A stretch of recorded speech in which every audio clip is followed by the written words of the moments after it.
মালাকাল মাউত আজরাইল যখন আসবে, এই আহ্বান করার সাথে সাথে হাদিসে এসেছে রূহটা একবার পায়ের তালুতে গিয়ে পালাবে, আবার মাথার তালুতে এসে পালাবে, আবার হাতের তালুতে এসে পালাবে, আবার বগলের তলে এসে পালাবে, কিন্তু সেদিন পালানো যাবে শুধু দৌড়াতে থাকবেন বাঁচার জন্য। মালাকাল মাউত আজরাইলের চেহারা দেখার পর ভয়ে প্রকম্পিত হতে থাকবে, এই তো বুঝি চলে যাওয়ার সময় হয়েছে। শুধু দৌড়াদৌড়ি করবে, বাঁচার জন্য শত চেষ্টা করবে। আল্লাহ রাব্বুল আলামিন বলেন, কাল্লা ইদা বালাগাতিত তারাকি। আল্লাহু আকবার। কখনো নয়, এত প্রচেষ্টা করে সেই দিন বাঁচা যাবে। কাল্লা ইদা বালাগাতিত তারাকি, শত চেষ্টা করেও বাঁচানো যাবে না। প্রাণবায়ুটা যখন কণ্ঠনালীর হাড়ের কাছে চলে আসবে, ওয়াকিলা মান রাক, হাজার হাজার আলেমকে নয়, তামাম পৃথিবীর আলেমদেরকে একসাথ করেও যদি পানি পড়া ঝাড়ফুঁক দেওয়া হয়, আল্লাহ বলে সেই দিন তোকে বাঁচাতে কেউ পারবে না। সেই দিন বাঁচানো যাবে না। যত চেষ্টাই করো, যখন তোমার মৃত্যুর সময় হয়ে যাবে, এটাই সুনির্দিষ্ট সময়, পৃথিবীর আর কোনো সময় সুনির্দিষ্ট নয়। কথা বলেন ঠিক কিনা? The most certain thing in our life time of the day, এটাই সুনির্দিষ্ট সময়, আর কোনো না। শুধু ডেটের, মৃত্যুর ডেটটাই আমাদের জন্য সুনির্দিষ্ট। আমাদেরকে হায়াত দিয়েছেন কে?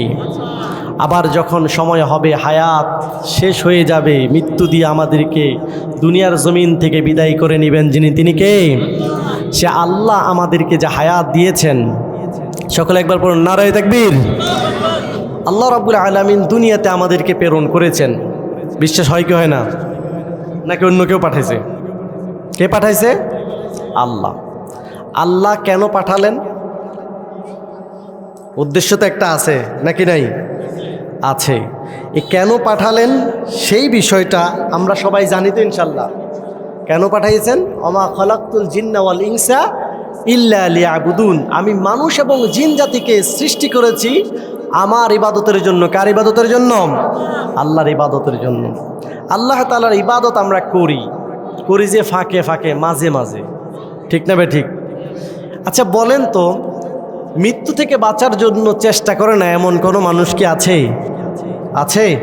নাই। সবাই চায় মৃত্যু থেকে বাঁচার জন্য, কিন্তু আল্লাহর সিদ্ধান্ত হচ্ছে মৃত্যু থেকে পালায়ন করে কেউ বাঁচতে পারবে। মৃত্যু অনিবার্য। কুল্লু নাফসিন যায়িকাতুল মাউত, everyone has to test the test of death. প্রত্যেক প্রাণী, যত প্রাণ আছে, সকলের মৃত্যুবরণ করবে। এই সিদ্ধান্ত কার? জোরে বলেন কার? আল্লাহ। কিন্তু মানুষ মৃত্যু থেকে বাঁচার চেষ্টা করে। আবার বলুন তো, জাহান্নাম থেকে বাঁচার উপায় আছে না নাই? কথা কয় না, আছে না নেই? আছে। এই যে জাহান্নাম থেকে বাঁচার উপায় আছে, মানুষ জাহান্নাম থেকে বাঁচতে চায়? চায় না। শুধু দুনিয়াতে থাকার জন্য, মরা থেকে বাঁচার জন্য সদা সর্বদা চেষ্টা করে বেড়ায়। কোন আছে না এরকম? সবাই আছে।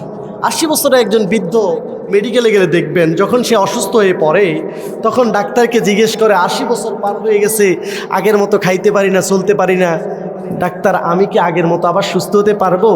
কয় কি কয় না। কিন্তু সে থাকার কোনো সুবিধা আছে? সুযোগ আছে? যেতে হবে, তারপরও সে যেতে চায় না। আমাদেরও মৃত্যু হয়ে যাবে ইনশাআল্লাহ। আল্লাহ যেই তো সিদ্ধান্ত দিয়েছে, এতে কোনো সন্দেহ নাই। মৃত্যু হচ্ছে 3 প্রকার। মৃত্যু কয় প্রকার? 3 প্রকার। এটা তো আর শুনি না। মৃত্যুর প্রকারগুলো হচ্ছে, একটা হচ্ছে নেককার ব্যক্তির মৃত্যু, 2 নাম্বার বদকারের মৃত্যু, 3 নাম্বার শহীদের মৃত্যু। সুবহানাল্লাহ কোন। এই 3টা প্রকারের মৃত্যু 3 ধরনের হবে। হতে পারে আপনি মায়ের কোলে মাথা রেখে মায়ের কাছে দুঃখ সুখ প্রকাশ করছেন, এমন তো অবস্থায় আপনার মৃত্যু হবে। হতে পারে রোড অ্যাক্সিডেন্টে আপনার মৃত্যু হবে। হতে পারে রোগাক্রান্ত হয়ে মৃত্যু হতে পারে। আবার এমনও হতে পারে সৌভাগ্য, আপনি জিহাদের ময়দানে দিন কায়েমের আন্দোলনে মৃত্যু হবে। কথা বলেন ঠিক কিনা? কিন্তু এই মৃত্যুগুলোর যদি, মৃত্যু তো হয়ে যাবে, কিন্তু কাইফিয়ত আলাদা আলাদা। সুবহানাল্লাহ। কাইফিয়ত আলাদা, একেবারে সিস্টেম আলাদা।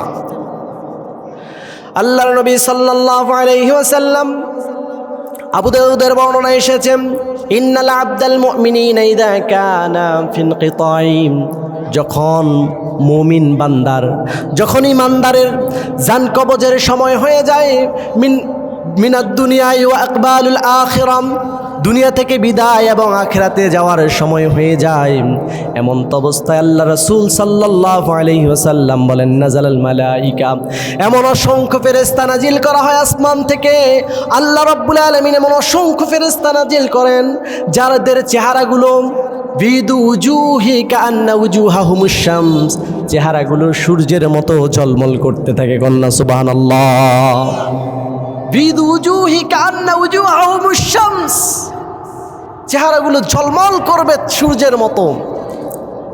এমন অবস্থায় তারা নিয়ে আসেন ওয়াহুনুতুম মিন হুনুতিল জান্নাহ ওয়া আকফানুম মিন আকফানিল জান্নাহ, জান্নাত থেকে প্রচণ্ড নিবরণ, দুর্গন্ধ নিবরণকারী সুগন্ধি নিয়ে আসে এবং জান্নাত থেকে কমল মসৃণ কাপড় নিয়ে আসে। কন্যা সুবহানাল্লাহ। আল্লাহ রাসূল সাল্লাল্লাহু আলাইহি ওয়াসাল্লাম বলছেন, কতগুলো ফেরেশতা থাকবে? আল্লাহ রাসূল বলেন, ইরামাদ্দার বাসর, চোখের দৃষ্টি সীমানা যত দূর যাবে তত দূর পর্যন্ত তাদের বহর থাকবে। বিশাল সারিবদ্ধভাবে দুই পাশে ফেরেশতারা এসে মাথার পাশে এসে বসে যাবে। কন্যা সুবহানাল্লাহ। আল্লাহর নবী সাল্লাল্লাহু আলাইহি ওয়াসাল্লাম বর্ণনা করছেন, যখন নেককার ব্যক্তির রূহটা কবজ করার জন্য আসবে, এমন তো অবস্থায় আল্লাহর বান্দাকে দেখানো হবে যেই জান্নাতের আশায়, যে জান্নাতের আকাঙ্ক্ষা নিয়ে সে জীবন যাপন করেছিল, সেই জান্নাতের সুন্দর সচিত্র প্রতিবেদন তাকে দেখানো হবে। কন্যা সুবহানাল্লাহ। জান্নাত দেখতে চান? জান্নাত যদি দেখতে চান, নেককারের জীবন গ্রহণ করতে হবে। কিসের জীবন? নেককারের মৃত্যুটাই এত সুন্দরভাবে হবে, বদকারের হবে না। আল্লাহর নবী সাল্লাল্লাহু আলাইহি ওয়াসাল্লাম বলছেন, তারা এসে জান্নাতের সচিত্র প্রতিবেদন দেখাবেন। এমন অবস্থায় যে মালাকুল মাউত আজরাইল আলাইহিস সালাতু ওয়াস সালাম তার মাথার কাছে এসে ডাক দিবেন, ইয়াকুলু আইয়াতুহান নাফসুল মুতমাইন্না, হে প্রশান্ত প্রাণবায়ু, হে প্রশান্ত আত্মা, বের হয়ে আয়। সুবহানাল্লাহ। জোরে কইলেন না সুবহানাল্লাহ। ইলা মাগফিরাতিম মির রাব্বি, তোমার রবের ক্ষমার দিকে বের হয়ে আসো, তোমার রবের সন্তুষ্টির দিকে বের হয়ে আসো। বিশ্বনবী বলেন, জান্নাতের সচিত্র প্রতিবেদন দেখানোর পর যখন এইভাবে বলতে থাকবে, তোমার রবের ক্ষমার দিকে বের হয়ে আসো, সন্তুষ্টির দিকে বের হয়ে আসো, বান্দা তখন দুনিয়ার এই কষ্ট ক্লেশ, দুনিয়ার এই জ্বালা যন্ত্রণা থেকে বাইর হওয়ার জন্য তাড়াতাড়ি করবে কখন দেহ থেকে প্রাণটা বের হয়ে যায়। কন্যা সুবহানাল্লাহ। মুসলিমের বর্ণনা এসেছে, বিশ্বনবী সাল্লাল্লাহু আলাইহি ওয়াসাল্লাম বলেন, তাদের রূহটা এমন সুন্দরভাবে কবজ করা হবে, আটার খামিরের মধ্যে যেমন চুল পড়লে চুলটা টেনে বাইর করলে পুরা বল কি লড়াচড়া করে নাকি? জোরে বলেন, লড়াচড়া করে? করে না। আবার যখন চুলটা বের করা হয়, খামিরটাও লড়ে ওঠে না। ঠিক যেমনিভাবে খামির থেকে চুলটা বাহির করলে পরে পুরা বল লড়ে ওঠে না, খামির তছনছ হয়ে যায় না, খুব সুন্দর এবং সূক্ষ্মভাবে প্রাণটা বাইর হবে। চুলটা যেমন খামির থেকে বাইর হয়, মুমিন বান্দার দেহ থেকে মালাকুল মাউত ডাকের সাথে সাথে এমন সুন্দর সূক্ষ্মভাবে রূহটা বের হয়ে যাবে। কন্যা সুবহানাল্লাহ। অন্য এক বর্ণনা এসেছে, বিশ্বনবী সাল্লাল্লাহু আলাইহি ওয়াসাল্লাম বলেন, একটা কলস থেকে পানি ভর্তি করে দেওয়ার পরে যখন কাত করে দেওয়া হয়, ওই কলস বা পাত্র থেকে পানিটা যেমনভাবে অনর্গল বের হতে থাকে, ঠিক তেমনিভাবে ধারাবাহিকভাবে মুমিন বান্দার রূহটা নির্ভেই বের হয়ে যাবে। সুবহানাল্লাহ। আবার বুখারীর বর্ণনায় এসেছে, বিশ্বনবী সাল্লাল্লাহু আলাইহি ওয়াসাল্লাম বলেন, যখন মুমিন বান্দার রূহটা কবজ করা হবে, তার জন্য রূহটা কবজ করা এমন হবে, মায়ের কোলে দুগ্ধ পানকারী শিশু যেমনভাবে দুধ পান করতে করতে ঘুমিয়ে যায়, ঠিক তেমনিভাবে মুমিন বান্দার দেহ থেকে রূহটা কবজ করবে, মনে হয় যেন সে শান্তির ঘুম দিয়েছে। কন্যা সুবহানাল্লাহ। মুমিন বান্দার মৃত্যু যেমন হবে, আমরা কি চাই না আমাদের মৃত্যু এমন হয়? চাই কি চাই না? চাই। তো মুমিন বান্দার কোয়ালিটি কি? কতগুলো কোয়ালিটিতে আছে। এক নাম্বার, মুমিন বান্দার কোয়ালিটি হবে এরকম, যেখানে নেক আমলের সুযোগ আছে, যেখানে ভালো কাজের সুযোগ আছে, কোনো দ্বিধাদ্বন্দ্ব নাই, কোনো আড্ডাবাজি নাই, কোনো রকমের ব্যস্ততা নাই, ওই মুমিন বান্দা নেক আমলের মজমাগুলোতে শরীক হবে। কন্যা সুবহানাল্লাহ। তাহলে বোঝা গেল আজকের এই আয়োজন থেকে আমরা বুঝতে পারি হয় এই এলাকার মধ্যে গুনাহগার নাই, না হয়তো এই এলাকার মধ্যে মুমিন নাই। কথা বলেন, জোরে বললেন না? কথাটা এরকমই তো। মুমিন বান্দার কোয়ালিটি হচ্ছে সৎ কাজ করা, যেখানে দেখবে সেখানে ঝাঁপিয়ে পড়বে। বিশ্বনবী সাল্লাল্লাহু আলাইহি সাল্লাম, তিরমিজির বর্ণনায় এসেছে যে এশার পর থেকে কোনো আমল নাই, তবে দ্বীন ইলম শিখার উদ্দেশ্যে যদি কেউ 1 ঘন্টা সময় অথবা কিছু সময় ব্যয় করে, আল্লাহ রাব্বুল আলামিন তার আমল নামায় 60 বছর নফল ইবাদতের সওয়াব দেয়। সুবহানাল্লাহ। আমাদের বয়স যতটুকুই হয়েছে, বর্তমান গড়ায়ু কি 60 বছর আছে? 60 বছর থাকলেও আমরা কি 60 বছর নফল ইবাদত করতে পারি না। কিন্তু এইসব আয়োজনে আসলে সওয়াব দিবেন যিনি, তিনি কে? আল্লাহ। বিশ্বাস হয় তো ইনশাল্লাহ? 2 নাম্বার মৃত্যু হচ্ছে বদকারের মৃত্যু। আল্লাহ রাসূল সাল্লাল্লাহু আলাইহি ওয়াসাল্লাম বলেন, বদকার ব্যক্তির জন্য বনি আদমের রূহটা কবজ করার জন্য যখন মালাকুল মাউত আজরাইল আলাইহিস সালাতু ওয়াস সালাম আসবেন, আসার পরে সেই এর আগে ছিল 1 ঝাঁক ফেরেশতা, যাদের সারি হবে ইলা মাদ্দাল বাসার, চোখের দৃষ্টিসীমা যত দূর যায় তত দূর পর্যন্ত।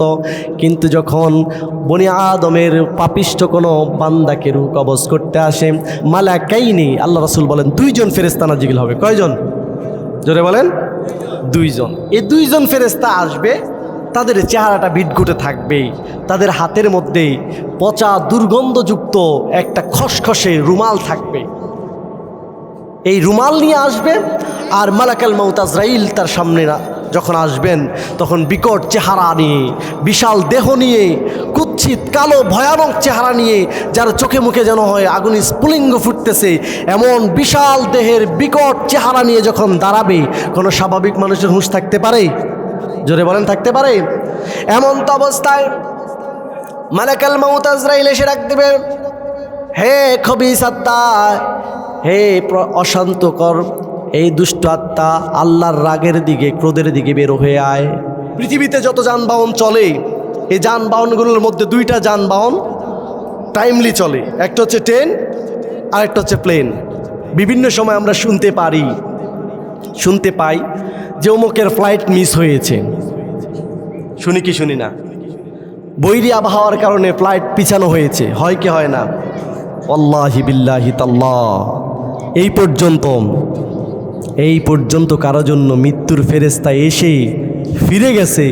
যদিও ইসরাইলের রাওয়ায়াতে মুসা আলাইহিস সালামের ঘটনা পাওয়া যায়, দাউদ আলাইহিস সালামের সমকালীন সময়ে সাদাকার বিনিময়ে একজন বান্দাকে হায়াত বাড়িয়ে দেওয়া হয়েছে, 2টা ঘটনা পাওয়া যায়। এই পর্যন্ত মুহাম্মদ সাল্লাল্লাহু আলাইহি সাল্লামের উম্মতের জন্য আজরাইল এসে ফিরে গেছে, এমন রেকর্ড আছে? অর্থাৎ এই যে সুনির্দিষ্ট ডেট এবং টাইম, এটা মিস হবে না।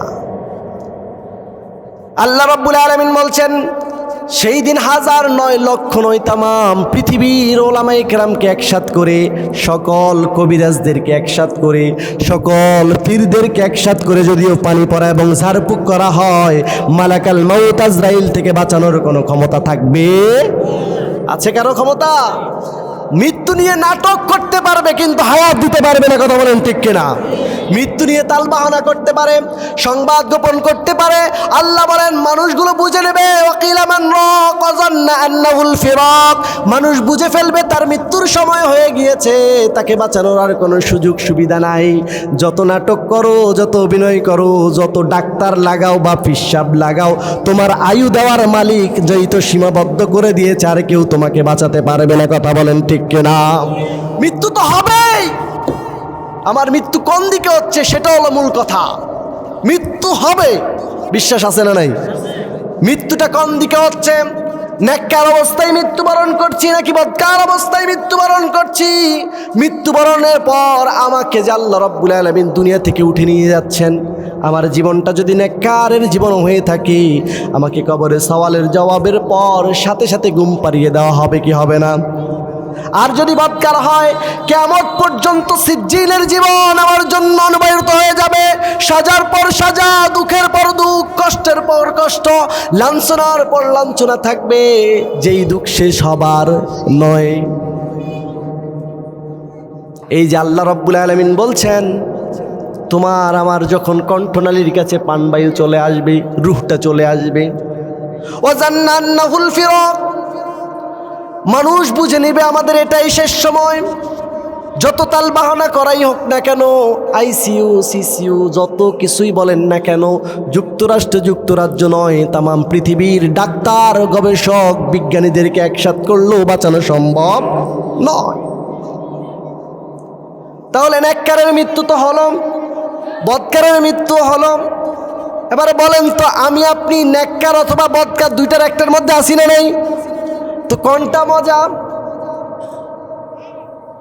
মুফাসসির ইকরামের মধ্যে কেউ কেউ বর্ণনা করতে গিয়ে বলেন, রুহটা যখন কবজ করা হবে, আজরাইলকে দেখে যখন রুহটা পালায়ন করতে থাকবে, পায়ের তালুতে, হাতের তালুতে, মাথার তালুতে ছুটাছুটি করবে, শুধু একটু আশ্রয় নিতে চায়, এই দেহের ভিতরে থাকতে চায়, এই দেহের ভিতরেই থাকতে চায়।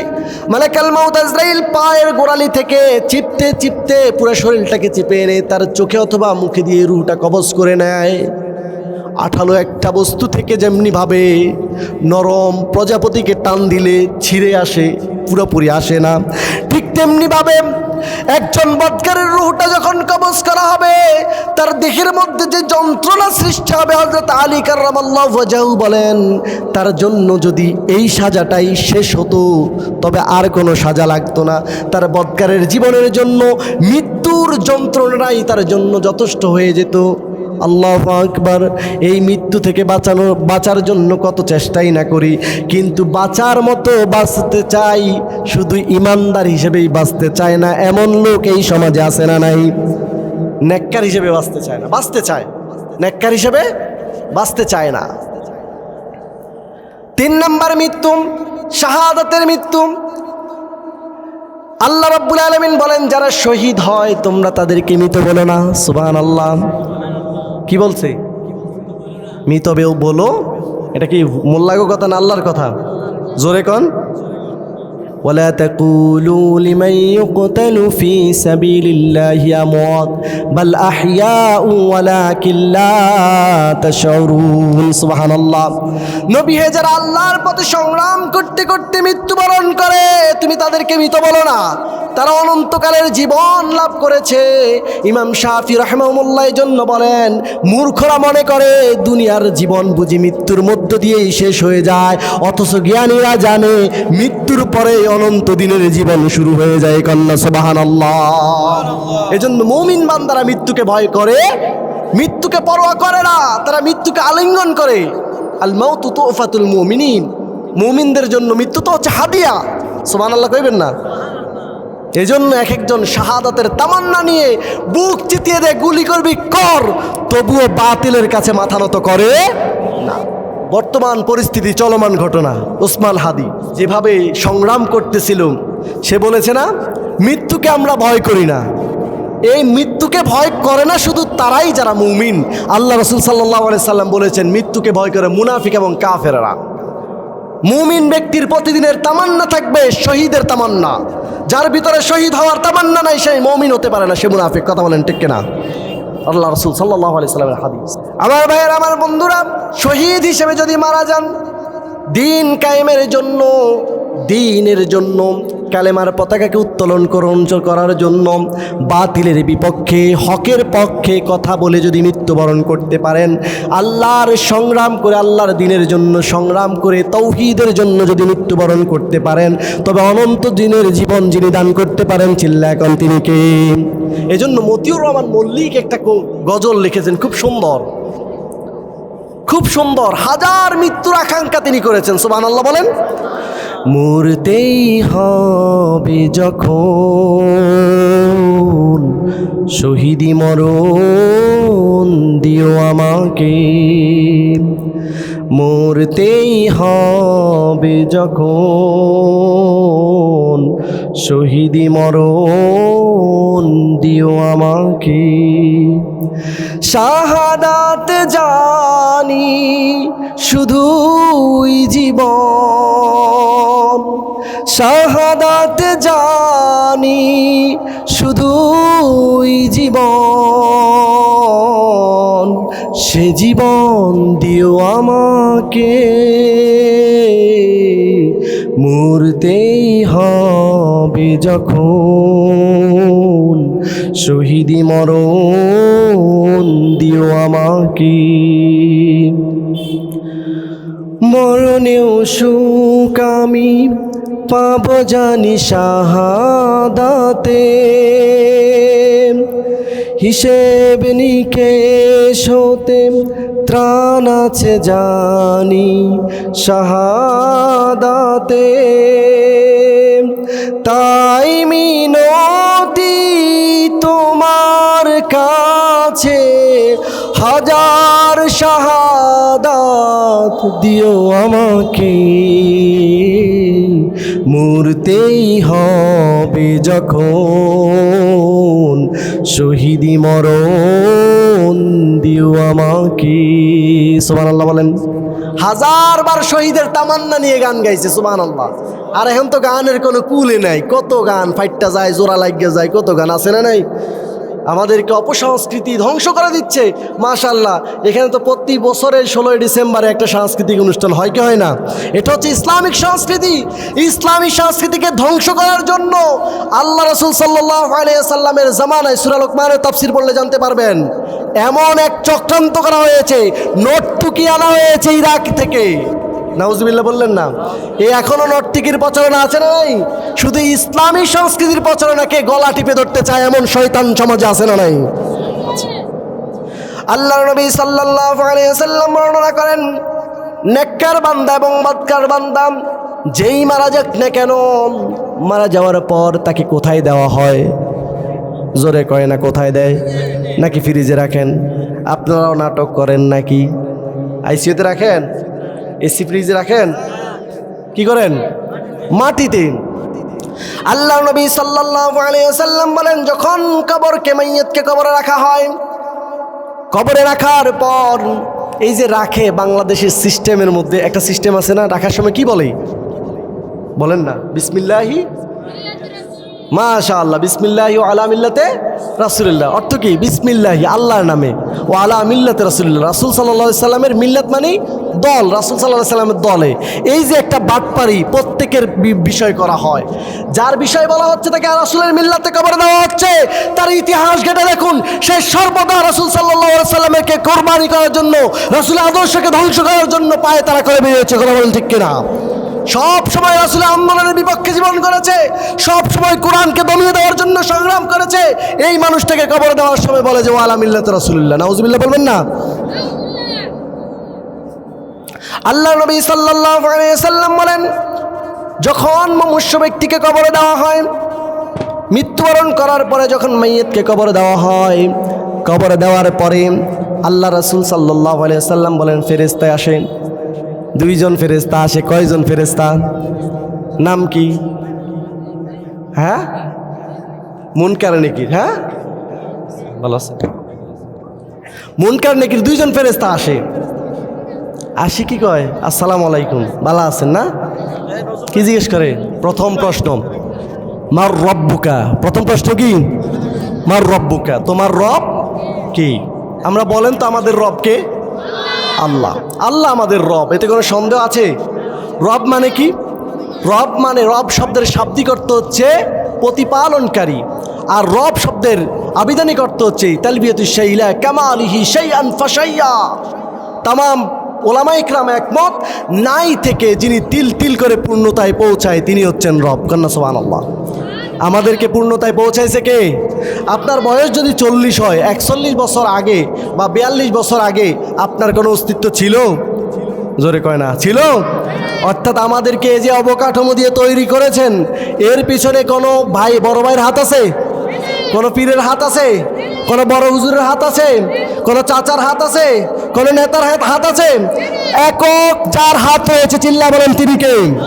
সে আল্লাহ আমাদেরকে সৃষ্টি করেছেন। সেই আল্লাহ রূহ আলমে আরোহায় একবার প্রশ্ন করেছেন, আলাস্তু বিরব্বিকুম, আমি কি তোমাদের রব নই? তখন কেউ বলেছেন ক্বালু বালা। আলমে আরোহায় সকল ইমানদাররাই বলেছে, হ্যাঁ অবশ্যই আপনি আমাদের রব। আল্লাহ এই উদ্দেশ্যে আমরা যে রব স্বীকৃতি দিয়েছি, এটা পরীক্ষা করার জন্য, আল্লাযী খালাকাল মাউতা ওয়াল হায়াতা লিয়াবলুয়াকুম আইয়ুকুম আহসানু আমালা, এই যে স্বীকৃতি দিয়ে এসেছি, তাদের মধ্য থেকে কে ভালো করে আর কে খারাপ আমল করে, এটা যাচাই এবং বাছাই করার জন্য দুনিয়ার জীবন। কথা বলেন ঠিক কিনা? কোরআন থেকে বলছি। আল্লাহ রাব্বুল আলামিন এই যে আমাদেরকে সৃষ্টি করলেন, দুনিয়ার জমিন আসার আগে বলেছি তুমি আমাদের রব।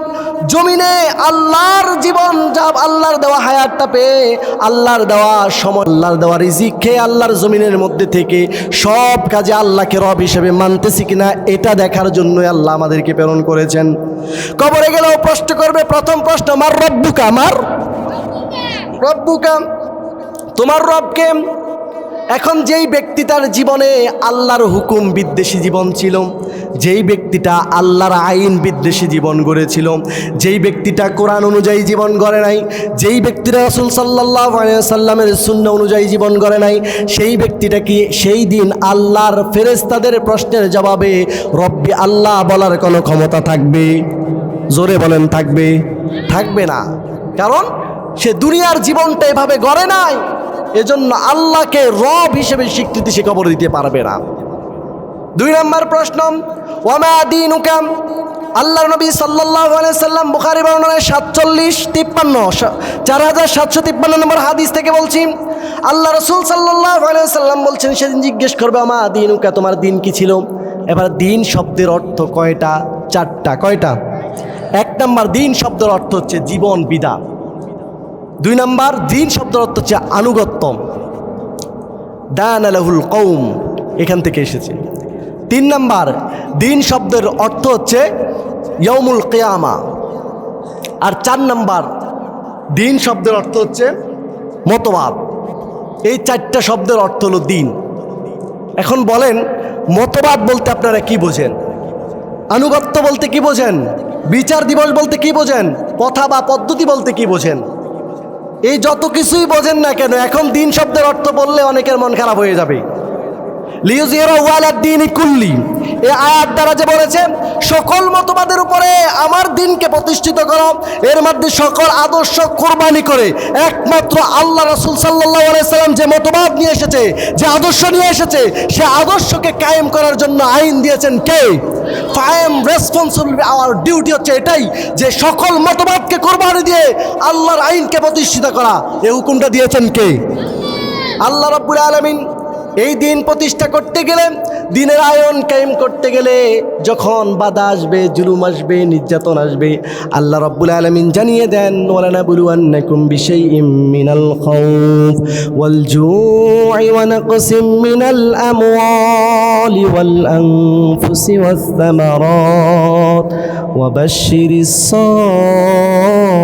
সাবিরিন আল্লাযীনা ইযা আসাবাতুহুম মুসিবাতুন ক্বালু ইন্না লিল্লাহি ওয়া ইন্না ইলাইহি রাজিউন। এই আয়াতটা নাজিল করেছেন কে? সে আল্লাহ বলছেন, যখন এই দিন কায়েম করতে যাবে, ওয়ালানাবলুওয়ান্নাকুম বিশাইইম মিনাল খাউফ, বাতিলরা তোমাকে এমনি এমনি ছেড়ে দেবে না, ভয় দেখাবে। এখনো দেখায় কি দেখায় না? বিশাইইম মিনাল খাউফ, ওয়ালানাবলুওয়ান্নাকুম বিশাইইম মিনাল খাউফি ওয়াল জু'i ওয়া নাকসিম মিনাল আমওয়ালি ওয়াল আনফুসি ওয়াস সামারাত। ভয় দেখাবে, আঘাত করবে, চিন্তা পেরেশানি দিয়ে জর্জরিত করে দিবে, নিজের সম্পদ ছিনিয়ে নেবে, বিভিন্ন প্রচেষ্টা করে আমাদের থেকে আমাদের সম্পদগুলো কেড়ে নেওয়ার চেষ্টা করবে। আল্লাহ বলছেন, যদি তোমরা ইস্তেকামাত থাকতে পারো, ধৈর্য ধরে থাকতে পারো, দিন কায়েমের জন্য, আল্লাহর বিধান মানার জন্য যদি তোমরা স্থির থাকতে পারো, ওয়াবাশশিরিস সাবিরিন, ধৈর্যশীলদের জন্য সুসংবাদ দিবেন কে? এবার বলেন, আপনার দিন কি ছিল? কবরে তো যাচ্ছেন, যেভাবেই মরেন না কেন, অ্যাক্সিডেন্টে মারা গেলেও এই মৃত্যুর যে যন্ত্রণা, যদি বদকার হন, সেই ব্যবস্থাটা আল্লাহ করছে কি করে নাই? করছে। কবরে তো যাচ্ছেন, কি নিয়ে যাচ্ছেন জবাব দিতে পারবেন? আছে? পুঁজি আছে? আল্লাহ রাব্বুল আলামিন দুনিয়ার মানুষদের জন্য এই জীবন ব্যবস্থা দিয়েছেন, দুনিয়া এবং আখিরাতের জন্য, কল্যাণ, শান্তি, বিজয়ের জন্য। কিন্তু আফসোসের বিষয়, এই কোরআনটাকে, এই বিধানটাকে আমরা খতমের কিতাব হিসেবে প্যাকেট করে ফেলেছি। কথা বলেন ঠিক কিনা? আর এখন এটাকে বন্ধ করার জন্য যত সব কিন্ডারগার্টেন, যত সব বিভিন্ন ধরনের প্রতিষ্ঠান খুলে রেখেছে, একবারে কোরআন যেন না শিখতে পারে। সকালবেলা, আগে তো মুক্তব ছিল, এখন মুক্তবে যাওয়ার সুযোগ নেই, 7টা বাজে ক্লাস দিবে, একবারে যাবে ইংলিশ মিডিয়ামে পড়বে, ছেলে বাংলা মিডিয়ামে পড়বে। আরে আলুর ডাল খাই কি বোঝো তুমি? তুমি মারা যাওয়ার পরে তোমার ছেলে যে সূরা ফাতিহা পড়বে এটাও তো সে শিখতে পারতেছে না। শিখতে পারতেছে? আগের এই যে মুরব্বীরা আছে সবাই মুক্তবে পড়ছেন না? মুক্তবে পড়া তো কত সুন্দর গান গাইতে গাইতে তো মুক্তবেতে চলছি মোরা কে যাবি রে আয়, জন্টু মন্টু যাবে না আজ মামার বাড়ি যায়। এখন এগুলো শোনা যায়? শোনা যায় না। পোলাপাইন এই আলিফ খা আলি বান নিচে এক নোক্তা তার উপরে দুই নোক্তা এগুলো পড়তে পড়তে মুক্ত যায়। এখন যায় না। এগুলো বন্ধ করার জন্য, কোরআনের এই চর্চাটা বন্ধ করে দেওয়ার জন্য বিভিন্ন মিডিয়াম খুলে বসেছে এখন, আছে না নাই?